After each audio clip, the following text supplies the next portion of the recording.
Little Women, a semi-biographical novel by Louisa May Alcott. Alcott prefaces Little Women with an excerpt from John Bunyan's 17th century work, The Pilgrim's Progress, an allegorical novel about leading a Christian life. Alcott's story begins with the four March girls, Meg, Jo, Beth, and Amy, sitting in their living room, lamenting their poverty. The girls decide that they will each buy themselves a present in order to brighten their Christmas. Soon, however, they change their minds and decide that instead of buying presents for themselves, they will buy presents for their mother, Marmee.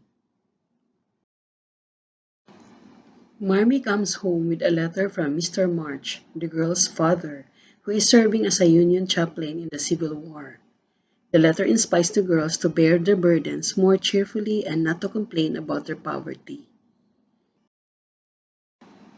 On Christmas morning, the girls wake up to find books, probably copies of The Pilgrim's Progress, under their pillows.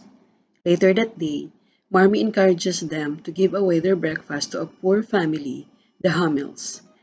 Their elderly neighbor, Mr. Lawrence, whom the girls have never met, rewards their charitable activities by sending over a feast. Soon, Meg and Joe are invited to attend a New Year's party at the home of Meg's wealthy friend, Sally Gardner. At the party, Joe retreats to an alcove and there meets Laurie, the boy who lives with Mr. Lawrence. While dancing, Meg sprains her ankle. Laurie escorts the sisters home. The Marches regret having to return to their daily routine after the holiday festivities. Joe visits Laurie when he is sick and meets his grandfather, Mr. Lawrence. She inadvertently insults a painting of Mr. Lawrence in front of the man himself. Luckily, Laurie's grandfather admires Joe's spunk, and they become friends. Soon, Mr. Lawrence meets all the sisters, and Beth becomes his special favorite. Mr. Lawrence gives her his deceased granddaughter's piano. The girls have various adventures. Amy is caught trading limes at school, and the teacher hits her as punishment. As a result, Mrs. March withdraws her daughter from school. Jo refuses to let Amy go with her to the theater. In retaliation, Amy burns Jo's manuscript, and Jo, in her anger, nearly lets Amy drown while ice skating. Pretty Meg attends her friend Annie Moffat's party and, after allowing the other girls to dress her up in size style, learns that appearances are not everything. While at the party, she hears that people think she intends to marry Laurie for his money. That year, the Marches formed a Pickwick Club, in which they write a family newspaper. In the spring, Joe smuggles Laurie into one of the club meetings, and he becomes a member, presenting his new circle with a postbox. At the beginning of June, the Marches decide to neglect their housework. At the end of a lazy week, Marmee takes a day off too. The girls spoil a dinner, but everyone ends up laughing over it.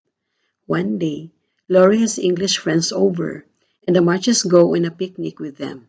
Later, Joe gets a story published for the first time. One dark day, the family receives a telegram saying that Mr. March is sick in the hospital in Washington, D.C. Marmee goes to tend to him, and Jo sells her hair to help finance the trip. Chaos ensues in Marmee's wake, for the girls neglect their chores again.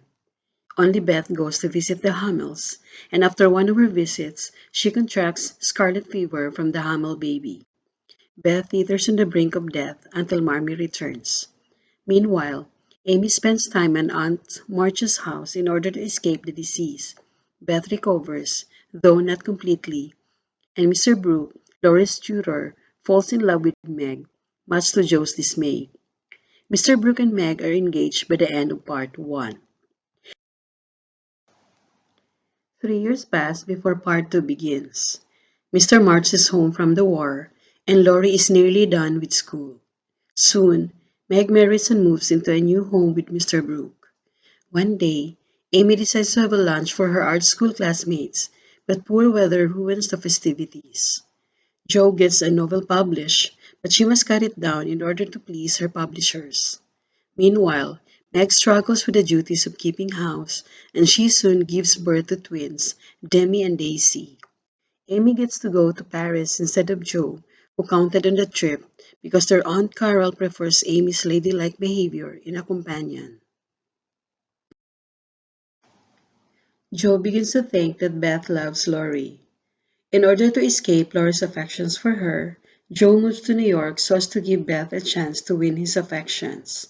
There, Joe meets Professor Bear, a poor German language instructor.